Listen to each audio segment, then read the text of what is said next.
3장부터 이제 북쪽 이스라엘에게 대해서 하나님이 선지자를 통해서 주시는 말씀이 기록되어지고 있는데 3장이 첫 번째 주신 말씀이고 4장이 두 번째 주신 말씀이고 5장과 6장이 세 번째 주시는 말씀입니다.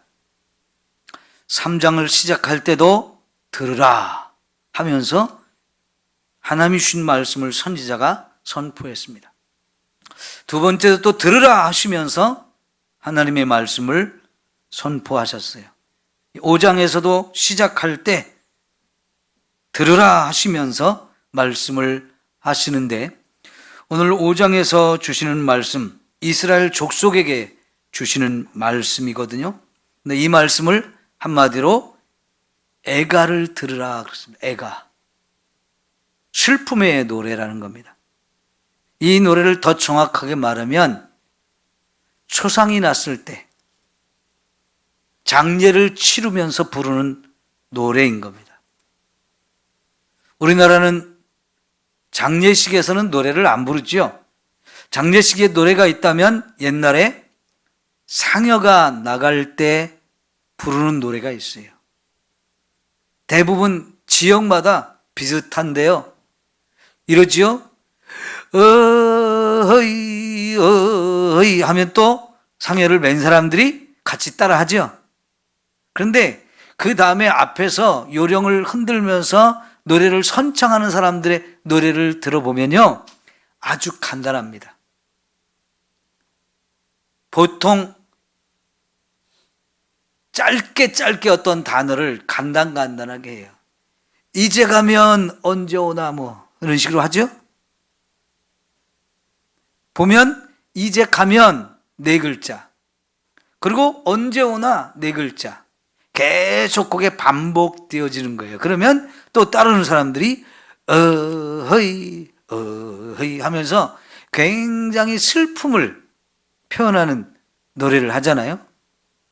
아마 이것도 워낙 예전에 했던 일이라 요즘에는 보기가 드문 일이라 연세 드신 분들만 좀 생각을 하고 이제 젊은 사람들은 본 적도 없는 그런 걸 거예요.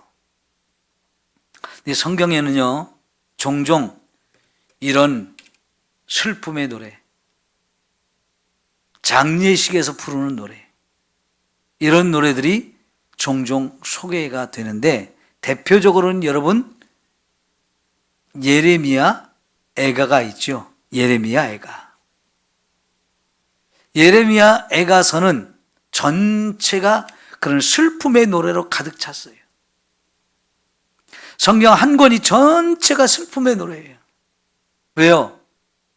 예레미야가 이스라엘이 망할 때, 망하기 전부터 활동하기 시작해서 나라가 망하고 그 뒤에 한참까지 살아 있었는데 나라는 망했지만 그 남아있는 사람들과 함께 살면서 그때 그 너무나 비통하고 애통하고 아픈 그 마음을 하나님의 성령의 감동을 받아서 이렇게 노래를 지었는데 그게 이제 성경으로 기록됐잖아요. 주로 성경에 나오는 애가는 나라가 망할 때, 개인이 죽는 것보다도 나라가 망하는 것은 더 큰 슬픔이죠. 온 나라가, 온 백성이 함께 통곡하며 애통하며 슬퍼할 수밖에 없는 너무나 비참한 상황 속에서 부르는 노래이거든요. 지금 여러분, 이스라엘은 자기들이 망할 거라 생각을 못하고 있어요. 왜냐하면 여로보암 2세라고 하는 왕이 자기들이 보기에는 나라를 잘 다스리는 거예요. 경제를 부흥시켰거든요. 그리고 외국과의 관계 속에서 나라의 힘을 강하게 해가지고 주변의 나라들을 꼼짝 못하게 하고 영토도 확장시켰어요. 그러니까 이렇게 그 당시에 살던 사람들이 보았을 때는 이 왕이 괜찮은 왕이고 우리나라가 지금 좋은 상태라고 생각을 하고 있습니다. 그러니 여러분, 나라가 망할 거라는 생각을 어떻게 하겠어요? 그런데 선지자의 눈에 하나님의 눈에 이 나라는 지금의 이 부유함과 강함이 결코 오래 갈 수가 없는 거예요. 여러분, 지금은 이재명 정부가 출발한 지 얼마 안 됐습니다만 지금 잘하고 있는 것 같아요? 못하고 있는 것 같아요? 사람마다 다 생각은 다르겠죠? 그러나 하나님 보실 때는 어떨까요? 시간이 지나면 이제 역사가 평가를 하겠죠. 이왕이면 지금의 대통령과 위정자들이 하나님 보시기에 잘했다. 내가 이 나라를 그리고 이렇게 정치를 잘하는 사람들을 축복하겠다. 이렇게 평가를 받고 인정을 받을 수 있도록 정치를 하기를 소망합니다. 그러나 만약 하나님 보시기에 합당하지 않으면 분명히 하나님의 심판이 요 아모스 때처럼 올 수 있어요. 저와 여러분은 위정자가 아니기 때문에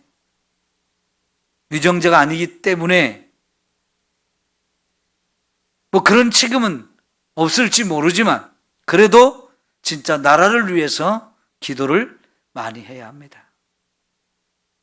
하나님 보시기에 좋은 나라, 하나님 보시기에 아름다운 나라가 되기를 위해서 정말로 우리가 기도를 많이 해야 돼요. 어젠가 그저께인가요? 일본하고 미국하고 그동안 관세 가지고 협상하는 데 있어서 합의문이 만들어지지 않았었는데 합의문이 이제 작성됐어요. 그 자동차를 예를 들었을 때 일본산 자동차를 미국으로 수출할 때 15%의 관세를 부과하는 걸로 하고 합의문을 만들었어요. 원래는 일본산 차가 25% 관세를 냈었어요. 일본하고 미국은 FTA라고 하는 것을 맺지 않았기 때문에 일본은 미국에 여러 가지 수출을 하면서 관세를 물어야 됐거든요. 근데 우리나라는 미국하고 FTA를 체결해가지고 관세를 내지 않고 많은 품목들을 수출을 했었어요. 일본보다 우리가 훨씬 좋은 조건에 있었어요. 그런데 일본은 이번에 15%로 관세를 탁 내려가지고 합의문을 딱 썼거든요. 근데 우리는 아직 합의문을 만들지 못했어요. 그래가지고 아직도 우리는 일본의 자동차를 수출하려면, 미국의 자동차 수출하려면 25% 관세를 내야 돼요. 일본은 이제 15%인데 우리는 25%의 관세를 내게 되면 우리나라 차가 미국에서 팔 때 일본 차보다 훨씬 비싸게 팔 수밖에 없습니다. 그러면 똑같은 수준이라고 할 때 가격이 싼 것을 사지 비싼 거를 안 사거든요. 원래 자동차, 여러분 일본 차고 우리나라 차 비교하면 일본 차가 훨씬 품질이 좋았어요. 요즘에는 우리나라 차도 좀 많이 일본 차와 격차를 많이 줄였지만 아직도 일본 차가 품질이 좋다는 평가를 많이 받거든요. 근데 거기다가 우리는 관세를 더 비싸게 내야 되기 때문에 일본 차보다 우리 차가 비싸게 가면 누가 우리나라 차 사겠습니까? 근데 이걸 빨리 우리나라도 미국과 잘 협상을 해서 빨리 관세를 낮추고 합의문을 써야 되는데 쉽지 않은 것 같아요. 오늘 뉴스에는 미국의 우리나라 현대자동차나 LG나 한화조선이나 이런 데서 미국의 투자를 엄청나게 한 5천억, 5,500 정도 투자를 하기로 했잖아요. 그런데 그 현대자동차에서 근무하는 사람들, LG전자나 LG에서 만든 회사에 일하는 사람들 중에 불법 체류자라고 하면서 많은 사람들을 체포했는데 우리나라 사람들도 많이 체포를 했다는, 지금 한 350명 이 정도 체포를 했다 그러는데 지금까지 예를 생각해 보면 다 추방이에요. 그러면 여러분 현대자동차가 거기 가서 공장을 세워서 사람들을 채용해가지고 일을 하는데 불법 체류자가면서 다 체포해가고, LG가 세운 공장에서 체포해가면 이거 어떻게 일을 합니까? 엄청난 돈을 투자해가지고 거기 미국 사람들을 고용하고 이제 미국 사람들을 위해서 일하겠다고 하는데도 불법 체류자 하면서 막 잡아가거든요.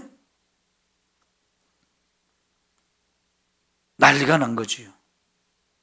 이런 것들이요, 쉽게 해결되면 좋은데 쉽게 해결 안 되면 정말 어려워요.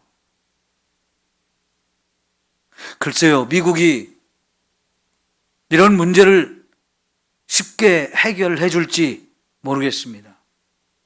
얼마만큼 이재명 정부에 대해서 인정하고 말을 하면 탁 알아서 해주는 그런 관계가 될지 이건 잘 몰라요. 트럼프의 속내를 우리가 어찌 알겠어요. 그러니까 이 나라 정부가 이렇게 잘 되어지려면 정말 정부, 대통령과 정부도 잘해야 되고, 그 통치를 받고 있는 우리도 기도를 많이 하지 않으면 잘 되기가 어렵거든요. 여러분, 하나님이 보실 때 어떤 평가를 받느냐 하는 건 대단히 중요합니다. 왜요? 하나님이 역사의 주인이시기 때문에 그래요. 하나님이 우리 민족을 축복하시고 평화를 주시고 하나님의 사랑과 은혜를 주시는가, 아니면 저주와 재앙을 주시는가, 그건 하나님이 결정하십니다. 지금 우리가 아모스서, 호세아서, 요엘서 지금 계속 볼 때 언제나 이 선지자들의 말은 그거잖아요. 하나님 다 보고 계셔. 그리고 하나님이 누구에게 축복하시고 하나님이 누구에게 저주하실지 그걸 결정하시는 분인데, 제발 저주받을 짓 하지 마라.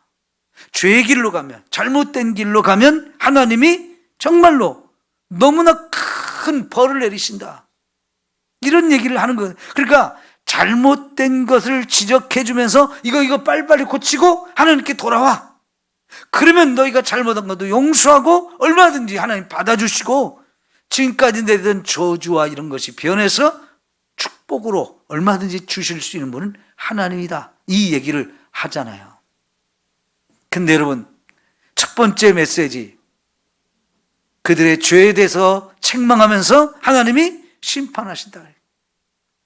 두 번째 메시지도 구체적으로 그 시대의 죄를 지적하면서 하나님이 이렇게 벌을 내리는데, 벌을 내리는 이유가 뭐냐면, 이 정도 했으면 너희 빨리 깨닫고 회개하고 하나님께 돌아와, 그 얘기했거든요. 그런데 하나님이 그렇게 해도 깨닫지 못해. 그래서 좀 더 세게 하나님이 진도를 내리시면서 이래도 안 돌아올래? 근데 여전히 못 깨닫고 돌아오지 않아요.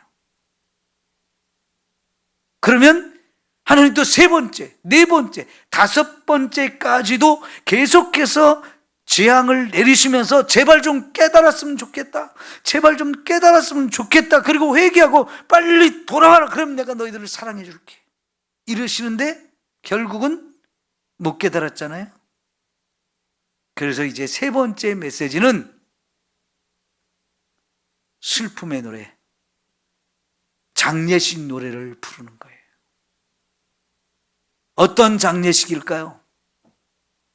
물론 하나님의 진노로 인해서 죽음을 당하는 사람들 때문에도 이런 장례식을, 노래를 부르지만 사실은 그 한두 사람의 이야기가 아니고 온 나라가 멸망하기 때문에 온 백성들에게 이 장례식 노래를 가르치는 거예요. 애가라고 표현된 것, 슬픔의 노래, 장례식 노래를 부르고 있는 겁니다. 근데 그 장례식 노래가 뭡니까? 처녀 이스라엘이 엎드러졌으며 다시 일어나지 못하리로다.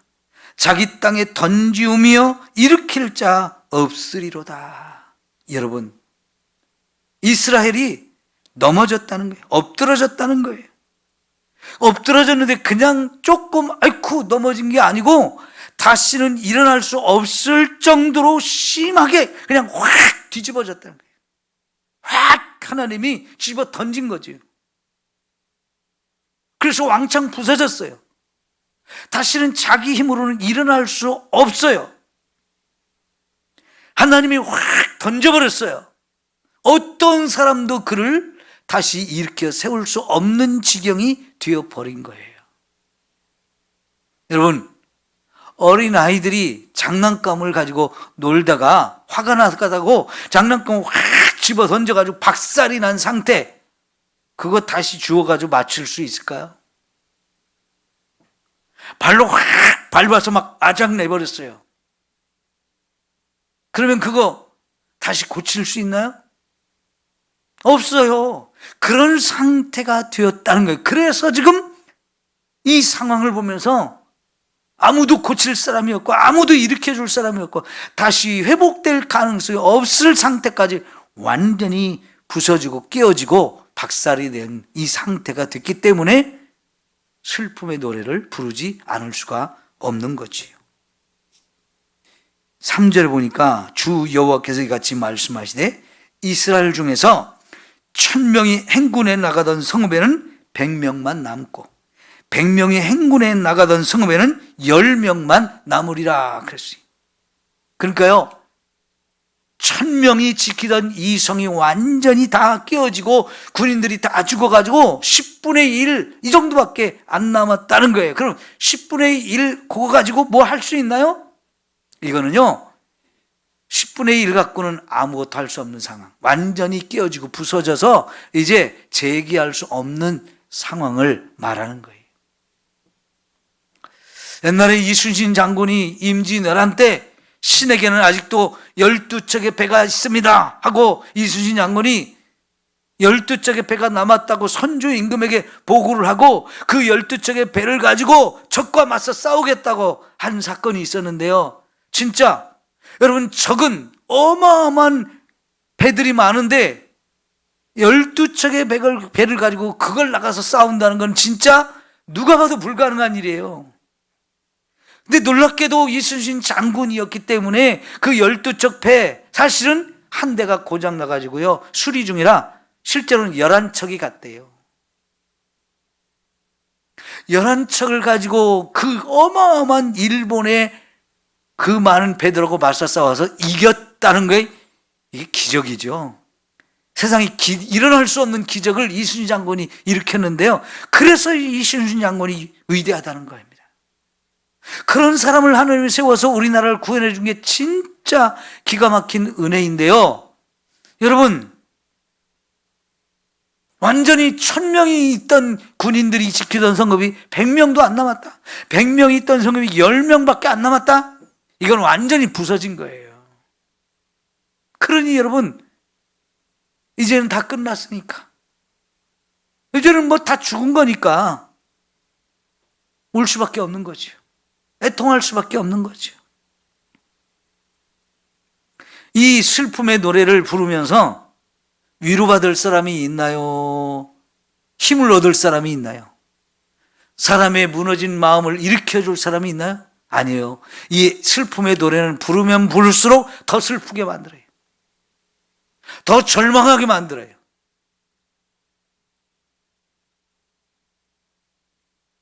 참 너무 안타까운 거죠. 왜 이런 노래를 부르는 지경까지 갔나요? 문제는 아무리 하나님께서 선지자를 통해서 외치고 또 외쳐도 들으라 들으라 하지만 아무도 귀담아 듣지 않는 거예요. 그 하나님의 말씀을 듣고 내가 죄인이구나, 이걸 깨닫고 회개하고 하나님 우리 좀 살려주세요, 이런 사람들이 없는 거예요. 너무나 안타깝죠.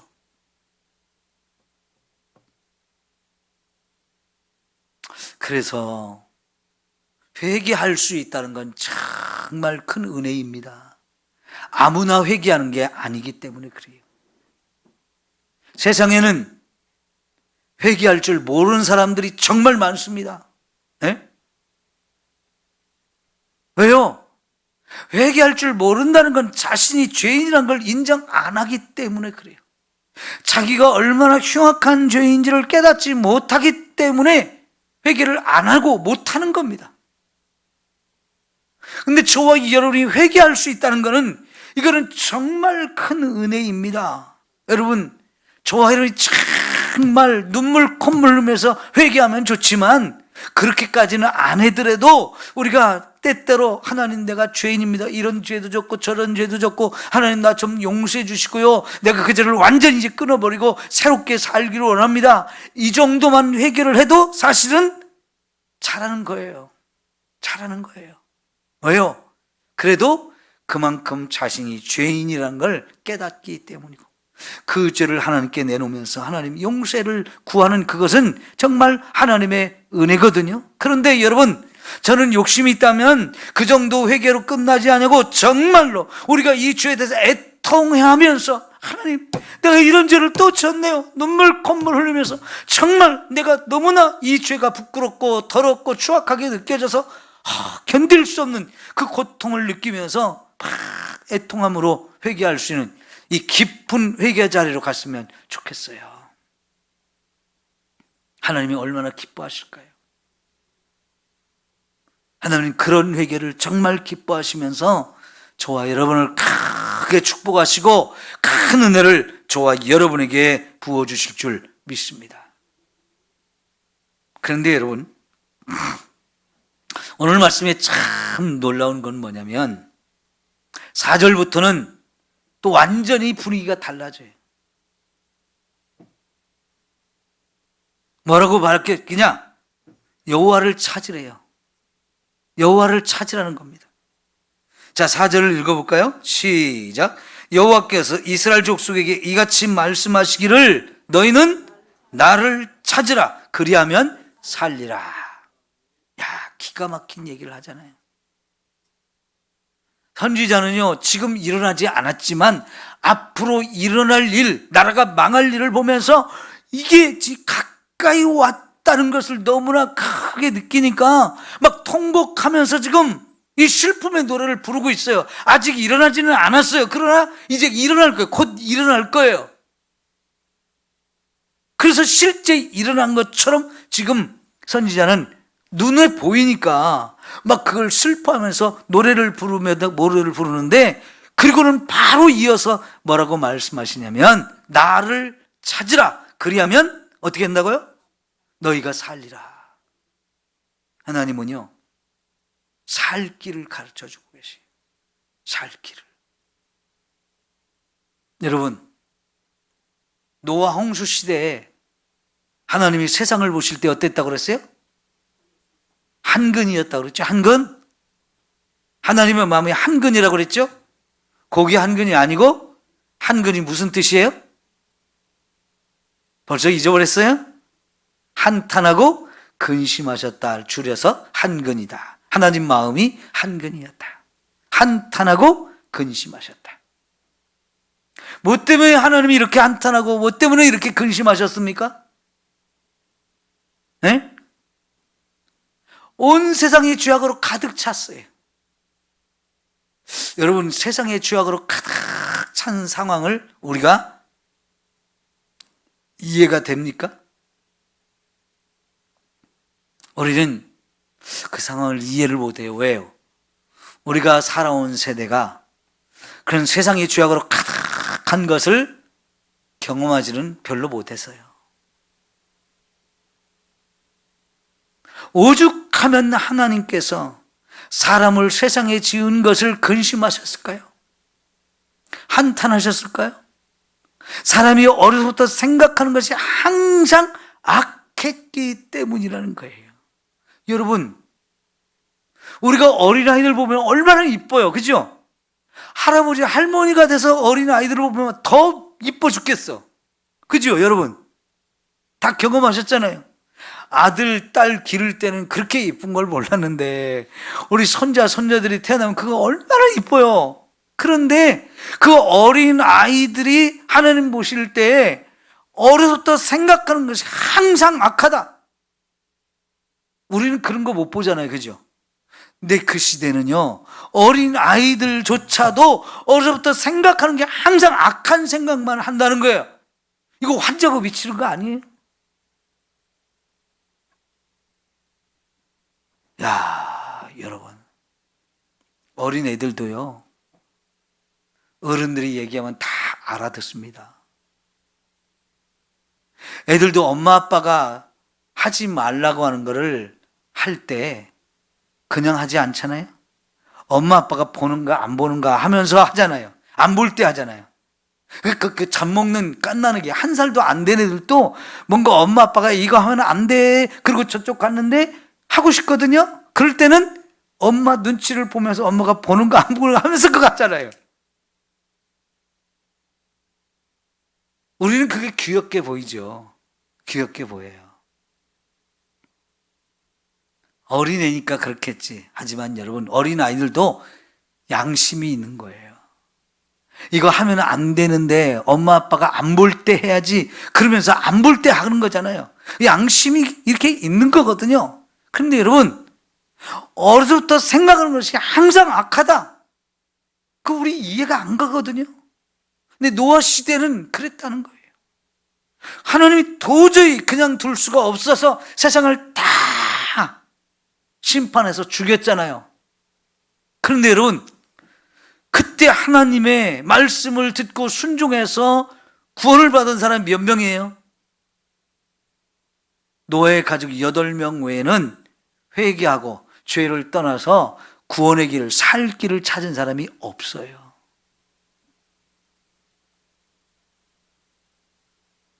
여러분 참 안타깝잖아요. 그러니까 우리가 하나님이 살 길을 이렇게 가르쳐 주면서 너희들 제발 살 길을 좀 찾아라. 살 길로 가라. 지금 여기서 말하는 살 길은 뭐예요? 어떻게 하면 산다고요? 여호와를 찾으면. 여호와를 찾으면 살려준다는 거예요. 자, 그런데 여러분, 여호와를 찾으면 살리라는 말씀을 요 4절에서 한 번으로 끝난 게 아니에요. 6절을 봅시다. 시작.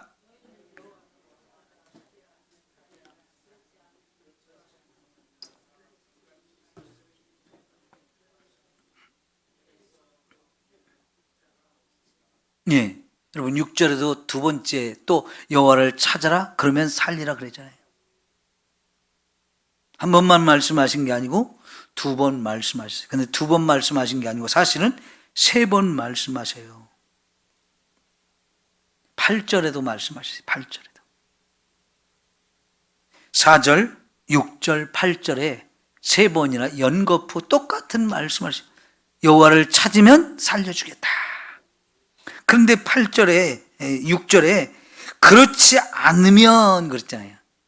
살 길을 가르쳐 주는데 여호와를 찾으면 살려준다고 그게 살 길이라고 가르쳐 주는데 그럼에도 불구하고 안 찾으면 그렇지 않으면 어떻게 한다고요? 그가 불같이 요셉의 집에 임하여 멸하시리니 그랬어요. 이렇게 살 길을 가르쳐 주고 하나님 찾아오면 살려주겠다고 하는데도 안 찾을 거라는 거죠. 안 찾는 놈들이 있을 거라는 거죠. 그러면 하나님이 불같이 임하셔서 멸할 거다. 불로 그냥 다 태워버리겠다는 얘기죠. 여러분, 아까 1절, 2절에 선지자를 통해 먼저 애가를 부른 이유는 뭐냐면 하나님이 이렇게 살 길을 가르치고 나 좀 찾아와, 나 좀 찾아. 그럼 내가 너희 살려줄 수 있어. 이렇게 말씀하시는데 결론적으로는 안 찾았다는 얘기죠. 그래서 나라가 망했고 그래서 애가를 부른 거예요.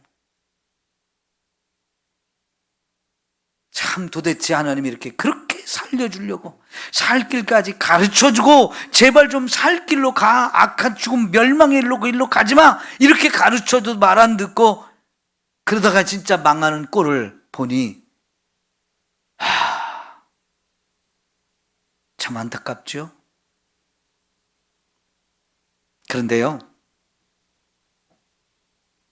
이렇게 하나님이 그럼에도 나를 찾으면 산다, 나를 찾으면 산다 이렇게 살 길을 가르쳐 주시는 이야기는요, 나라가 망하는 중에도 살 사람은 또 살아요. 그죠? 그런 중에도 개개인 몇 사람은 살 길을 찾아오는 거예요. 바로 그런 사람들 때문에 하나님이 이런 말씀을 주시는 거예요. 그죠? 여러분, 오늘 저와 여러분 이렇게 하나님을 찾고 그래서 하나님이 살려주시는 이 은혜를 힘입기를 축원합니다. 하늘이 무너져도 솟아날 구멍이 있다, 이런 사람들을 위해서 하시는 말씀이에요. 여러분, 하나님은요 소돔과 고모라가 멸망하는 중에도 롯의 가족은 살려주시잖아요. 그죠? 그렇게 살려줬어도 또 롯이 자기 딸들과 함께 이 멸망의 길을 갔으니까 참 구제불능입니다만은, 언제든지 하나님은 다 망해도 살릴 자는 살려요. 세상 끝날도 마찬가지입니다. 세상 끝날이 이제 마지막 하나님의 심판이 임할 때 정말로 많은 사람들이 멸망을 당할 거예요.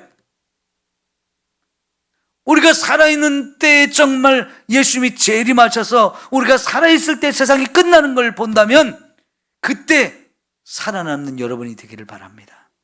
그러려면 어떻게 된다고요? 하나님을 찾아야 된다.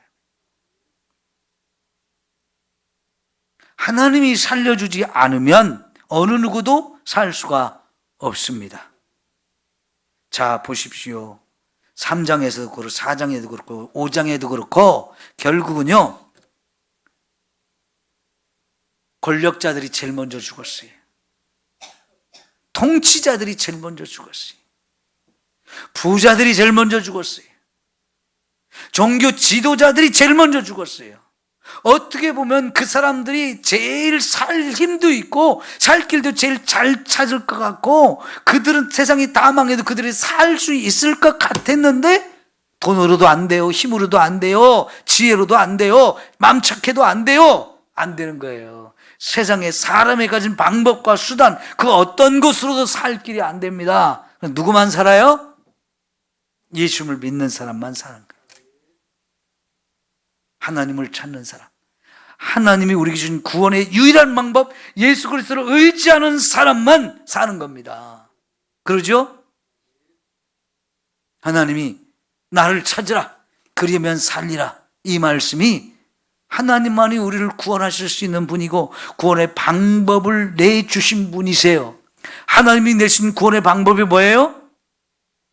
그 아들을 세상에 보내서 그 아들이 우리의 죄를 대신 짊어지고 십자가에 죽으면서 우리 죄를 용서할 길을 딱 마련해 놓으셨고, 그 예수를 믿으라, 그러면 너와 내 집이 구원을 받는다. 이거 외에는 우리를 구원할 다른 방법이 없잖아요.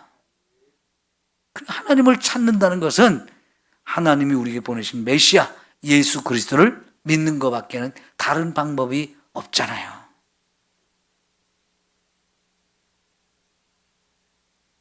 여러분, 북쪽 이스라엘의 나라가 망했어요.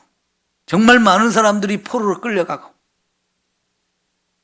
죽음을 당했어요. 그래도요, 그런 상황 속에서도 살아남은 사람들이 있어요. 누가 살았을까요? 여기 이 말씀처럼 하나님을 찾는 사람들, 자신들의 죄를 회개한 사람들, 이런 사람들은 살아난 겁니다. 여러분, 7절, 8절을 한번 볼게요.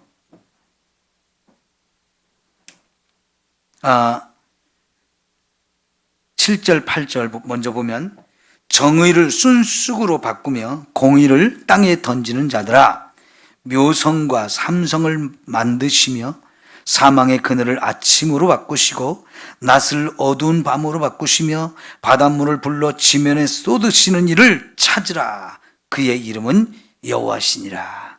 하나님을 찾으면 산다고 말씀을 세 번째로 하신 겁니다. 그러면 이 4절부터 좀 다시 한번 확인을 해봐야 되겠는데요. 하나님을 찾으라라고 말씀을 하시면서 그 다음에 말씀을 뭐냐면, 베델을 찾지 말며 길갈로 들어가지 말며 브엘세바라도 나가지 말라. 길갈은 반드시 사로잡히겠고 베델은 비참하게 될 것임이라. 여러분, 하나님을 찾아야 된다고 하시면서 하나님을 찾기 위해서 베델로 가는 사람, 길갈로 가는 사람, 브엘세바로 가는 사람, 거기는 하나님이 없다는 거예요. 거기로 가면 다 죽음의 길이지 거기 가서 하나님 찾으면 안 된다는 거예요.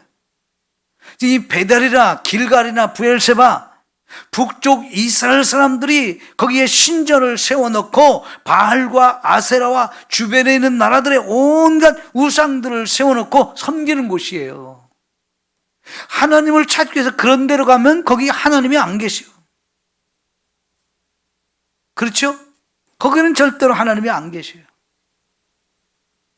그런데 거기로 하나님을 찾으러 가면 그건 다 헛된 거지. 죽음의 길로 가는 거지. 북쪽 이스라엘은 남과 북이 갈릴 때부터 많은 백성이 예루살렘에 하나님을 찾으러 가는 거 못하게 막아놓고 하나님 대신 금송아지를 단과 사마리아에게 세워놨는데, 시간이 지나면서 단과 사마리아만 아니고 베델에도 길갈에도 이런 우상을 위한 신전들을 세워놓고 사람마다 그런데 열심히 다니면서 거기 가서 우상 숭배를 열심히 했어요. 하나님은 거기 하나님 없다는 거예요. 거기서 너희들이 섬기는 신은 참 하나님이 아니라는 거예요. 그건 다 죽음의 길, 멸망의 길이니까 가지 마. 하나님을 찾아 이랬어요. 지금도 이 세상에는 얼마나 많은 신이 있습니까? 내가 예수야 하는 인간들만 한국에는 50명이 넘었어요. 그런 이단들이 세상에 우리나라만 해도 50명이 넘어요. 그런데 여러분, 실제로 그 이단들이 생길 때마다 얼마나 많은 사람들이 그게 진짜 예수인 줄 알고 쫓아가는 일이 너무나 많잖아요. 지금 현재도 통일교도 신천지도 하나님 교회도 다 지들이 하나님이라고 하잖아요. 지들이 예수라고 하잖아요. 근데 거기 얼마나 많은 사람들이 가서 그게 하나님인 것처럼 속가서 거기에 그러고 있습니까? 너무 많잖아요. 그죠? 그 세상에는요, 이렇게 길갈이 됐든 베델이 됐든 브엘세바가 됐든 다 이게 이단이나 사입이라고 하는 것들이에요. 거짓말을 가지고 가짜를 가지고 진짜인 것처럼 하면서 이렇게 큰 소리를 치는 것들이에요. 여러분, 제가 전에 퀴어 신학이 얼마나 이단인지 쭉 강의를 오후 시간에 한번 했잖아요. 근데 그런 퀴어 신학을 신학계에서 버젓이 가르치는 학교가 우리 한신대학이에요. 여러분, 한신대학에서 이런 신학을 가르치도록 그냥 구경만 해야 됩니까? 하지 못하도록 막아야 됩니까? 근데 이것을 옳다고 인정하는 사람들이 우리 기장의 목사들 가운데 너무 많아요. 그런 사람들이 우리 교단의 주도권을 잡고 교단을 좌지우지하고 있어요. 그래서 신학대학과 신학대학원에서 이런 교수들이 버젓이 이단 신학을 가르쳐도 옳다고 인정을 해요. 분명히 이단 신학인데 그거를 학문의 자유라고 하면서 그걸 가르치도록 그런 사람들을 대학원장으로 세우고 총장으로 세우고 교수로 세워서 이런 신학을 버젓이 가르친다니까요. 그러니까요, 이제 기장교단의 목사님 자제들이나 또 신학교에 가려고 하는 사람들 중에 한신대학에 이런 걸 가르치니까요, 이런 신학교 못 가겠어. 우리 기장교단 출신들이 기장 한신대학에 안 가고 다른 총신이나 장신이나 이런 데로 가서 공부를 많이 한다는 거예요. 지금까지는요, 한신대학의 신학과는 이 기장의 목사님 아들, 딸들이 가서 공부를 많이 했어요. 근데 이제는 목사님들조차 여기 인정 못 한다고 자기 자제들을 다른 학교로 보내는 거예요. 그럼 그 대신 누가 한신대학에 와서 공부하냐? 퀴어 신학이 옳다고 그걸 생각하는 놈들이 거기를 오는 거예요. 우리 교단이 아닌 다른 데서 그 퀴어 신학을 인정하고 그게 옳다고 생각하는 놈들이 여기 와서 공부를 하는 거예요. 그럼 그런 사람들을 이제 우리가 돈을 내가지고 공부를 시켜갖고 그 사람들이 우리 기장교단에서 목회를 하면 뭘 가르칠까요? 배운 거 가르칠 거 아니에요. 예전에요, 한신교회라고 있었잖아요. 이중표 목사님. 지금은 돌아가셨는데 우리 기장교단의 제일 큰 교회를 만드신 분이 이중표 목사님이었어요. 근데 그분이 한 말이 너무나 유명한 말이 있어요. 나는 한신대학을 다닐 때 목회에 필요한 걸 하나도 배운 게 없다. 이분이요, 너무 고민하면서 그 얘기를 하셨어요. 신학대학이 바뀌기를 바라면서 그 얘기를 하신 거예요. 그런데 그 얘기했다고 우리 기장교단 안에 많은 사람들이 이중표 목사님을 욕했어요. 왜 욕한지 아세요? 그분이 우리 교단에서 정말 존경받는 분인데 이분이 공개적으로 그 얘기를 해서 다른 교단 사람들이 다 알게 됐다고, 그래서 한신을 부끄럽게 만들었다고 욕을 한 거예요. 실제 진짜 중요한 얘기를 한 건데 그게 사실인데, 그걸 사실인 줄 알면서도 이거를 공포해가지고 우리 교단을 부끄럽게 만들었다고 이중표 목사님을 욕했어요. 근데 사실은요, 그 목사님 말이 맞았고요. 그래서 그 말을 듣고 한신대학을 완전히 바꿨어야 돼요. 진짜 목회자들을 길러내는, 목회자에 도움이 되는 학문을 가르치는 교수들이 신학교를 바로 세워갔어야 되는데 그때 그 일을 안 했어요. 결국은 지금에 와서는 퀴어 신학을 가르쳐도 옳다 하는 사람들이 그 주변에 콱 둘러싸가지고 아무도 못 건드리게 그렇게 만들어놨어요. 그러면 이 신학대학원이 어떻게 되겠습니까? 그래서 이번 총회에서 그런 퀴어 신학을 이단인지 아닌지 결정을 합시다, 이런 헌의안을 저 목포에서 올라왔어요. 그래서 이번 총회에서 이걸 가지고 중요하게 결정을 해야 되는데, 이때마다 이런 거 헌의안 올릴 때마다 주도권을 잡은 사람들이 이걸 싹 교묘하게 틀어가지고 이단 규정을 못하게 만들었어요. 지금까지 그래 왔어요.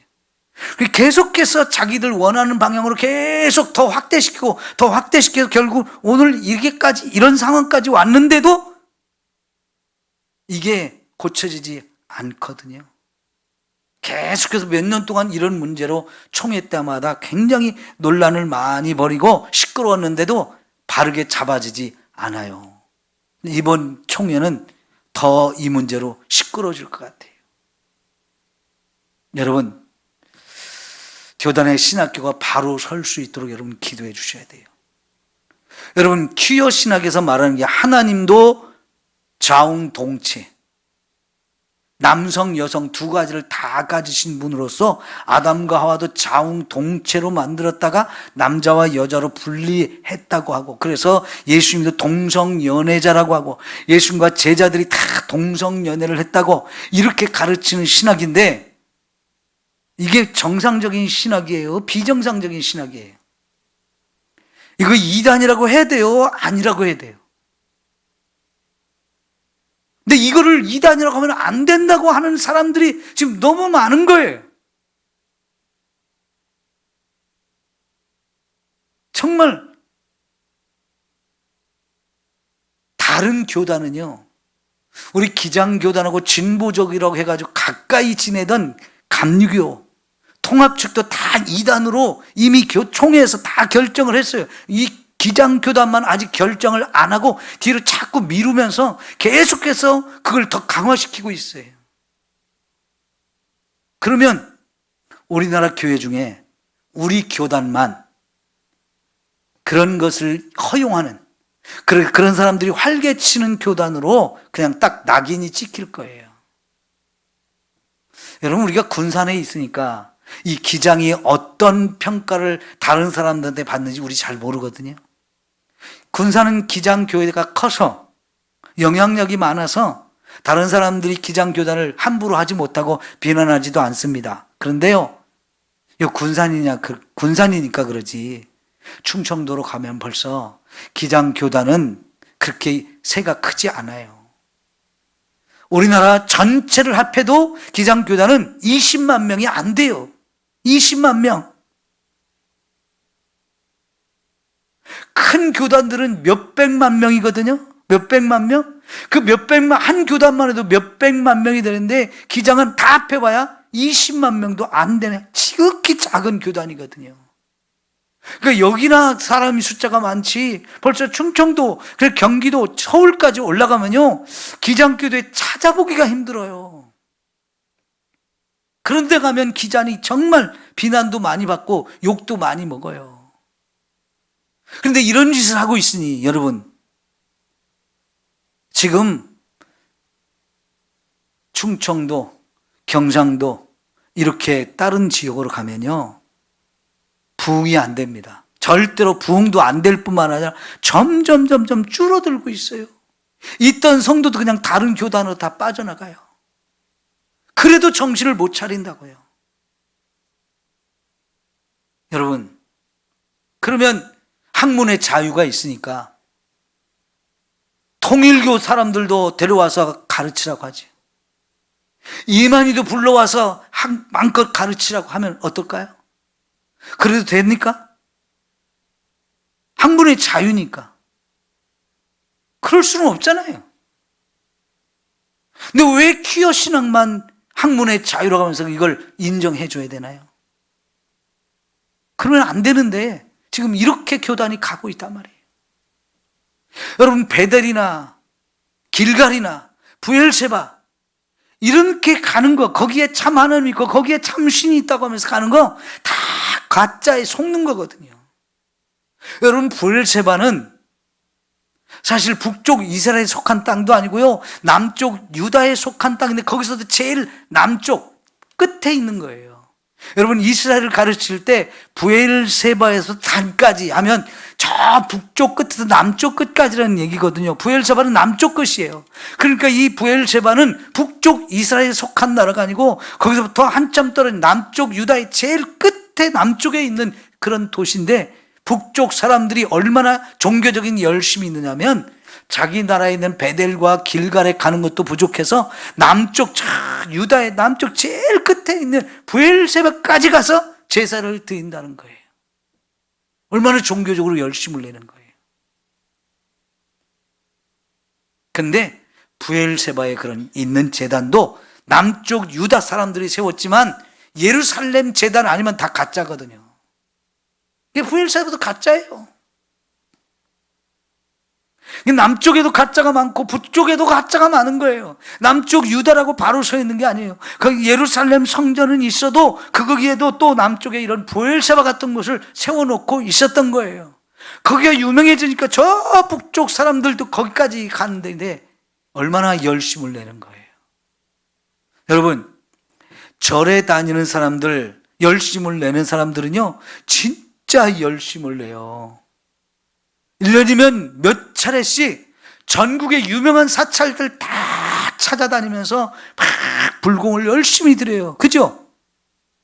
절에 열심히 다니는 사람들 보세요. 대구 팔공산에 간다, 강화도 전등산에 간다, 해남의 무슨 어디 절에 간다, 전국 팔도의 유명한 절들은 다 찾아다닙니다. 가면서 불공을 엄청 드려요. 열심히 있는 사람들은 그래요. 우리는 어디 기도원 가자고 하면 이제 다들 바빠요, 어쩌고 하면서 안 가는데요, 절에 다니는 사람들은 그렇게 열심히 하는 사람들 아직도 많아요. 근데 그 열심이 참 하나님을 찾아가는 게 아니고 그래봐야 멸망의 길이잖아요. 그래봐야 멸망의 길이에요. 여러분, 4월 초파일에 가면 절에 막 연능들이 막 엄청나게 달리잖아요. 그죠? 마당에도 막 줄 팍 뛰고 바짝바짝 막 잔뜩 달아요. 그거 하나씩 달려면 그 공짜로 달아주는 거 아니잖아요. 다 돈 주고 사서 다는 거잖아요. 그런데요, 그것도 그냥 마당에 걸어놓은 거하고 법당 안에 걸어놓은 거하고는 천지 차이잖아요, 값이. 근데 법당 안에도 가득 찼어요. 왜 그래요? 아무리 비싸도 거기 법당 안에 걸어 놓으려고 하는 사람들이 줄을 서 있거든요. 얼마나 돈을 많이 주고 거기 법당 안에 걸어 둡니까? 그래도 그 사람들이 그렇게 많거든요. 여러분, 이단에 빠진 사람들 치고요, 열심 아닌 사람이 없습니다. 그지요? 열심 아닌 사람이 없어요. 거기에 비하면 우리 예수 믿는 사람들 정말 엉터리가 너무 많아. 형식적인 것도 너무 많고 열심도 없고 헌신도 없고 참 부끄러워요. 진짜 하나님을 믿으면서도, 우리의 영원한 생명의 구주가 되신 유일한 하나님을 믿으면서도 왜 그렇게 열심이 없는지. 그냥 하나님이 은혜로 주셨다고 그러니까 다 공짜야, 공짜. 하도 공짜 소리를 잘 들어서 그런지 그냥 다 날로 먹으려고 그래. 공짜로 다 하려고 그래. 여러분, 진짜 하나님 앞에 열심 좀 내셔야 돼요. 제대로 헌신하고 제대로 충성해야 돼요. 왜? 이게 진짜니까. 그러니까 하나님이 너희들 마음을 다하고 뜻을 다하고 힘을 다해서 하나님을 사랑해라. 하나님을 사랑하려면 마음을 다 내놓아야 돼. 힘도 다 써야 돼. 너희 뜻을 다 해야 돼. 다 하라고 하는데 우리는 그냥 다 공짜로 다 대충 하는 신용만 해요. 그러면 안 됩니다. 하나님이 너무너무 귀한 것을 다 값없이 주셨으면 우리는 그 가치를 알면서 정말 감사할 줄 알고 정말 나도 최선을 다해서 모든 걸 다해서 하나님을 사랑할 수 있는 이런 믿음을 가져야 되잖아요. 세상에 가짜가 이렇게 많은데 그 가짜에 빠져서 막 열정적인 사람들이 얼마나 많아요. 요새는 트로트 가수들이 참 유행인데요. 그 트로트 가수들마다 팬들이 막 어마어마하게 몰려다녀요. 우리나라 그 아이돌들은 이제 전 세계 팬이 막 어마어마하게 많아요. 우리나라 최고의 가수들, 아이돌 가수 이제 전 세계 가도 어느 나라 가도 그런 노래들이 막 유행하는데 한번 틀어놓기만 하면 어디서 몰려왔는데 막 같이 모여서 춤추는 사람들이 진짜 엄청 많거든요. 이게 다 뭡니까? 아무것도 아닌 거에 마음을 빼앗고 막 열광적으로 그렇게 팬이 되는 거예요. 여러분 그 사람들 그냥 팬 되는 거 아니잖아요.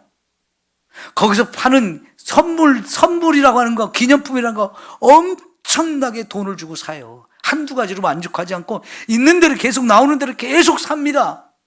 돈 벌어서 다 거기 있어요. 그리고 그 사람들이 어디 가서 공연한다 그러면 비행기를 타고 가서 돈 몇백만 원씩 들이면서 그 공연을 가서 보고 오고 그러잖아요. 세상이 그런 것에 미쳐가고 있어요. 그런 것에 미쳐요, 사람들이.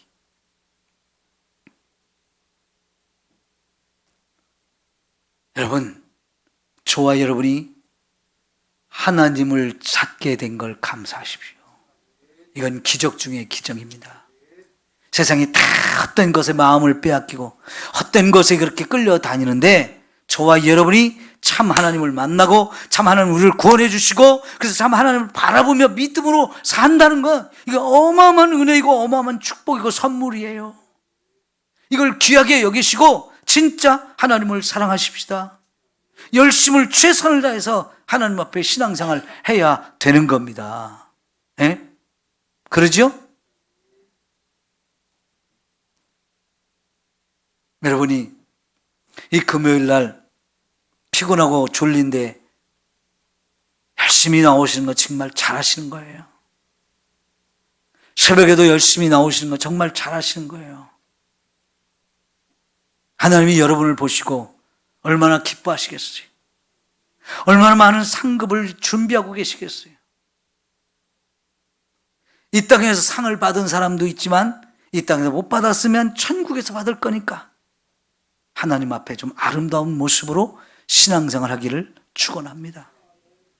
반드시 하나님은 그 상을 잃지 않는다라고 약속하셨어요. 하나님을 찾으면 삽니다. 자, 여러분 7절을 보면 정의를 순식으로 바꾸고 공의를 땅에 던지는 자들을 그랬어요. 여러분 정의와 공의 이게 아모스서에서 가장 강조하는 얘기거든요. 정의와 공의 같은 말이기도 하고 좀 비슷한 얘기인데요. 어쨌든 이것은 뭐냐면 하나님이 주신 율법을 따라 사는 것 그게 정의고 공의예요. 그런데 정의를 쓴 쑥처럼 무시해버리고 공의를 땅에 던져버렸다는 거예요. 그러니까 하나님도 무시하고 하나님 주신 말씀도 무시하고 하나님 백성다움에 그것도 다 깨트려버리고 살아가는 사람, 그걸 짓밟고 살아가는 사람들, 이게 이스라엘 백성들이 무서운 거지요. 완전히 변질이 된 거죠. 잘못된 길로 가고 있는 거지요.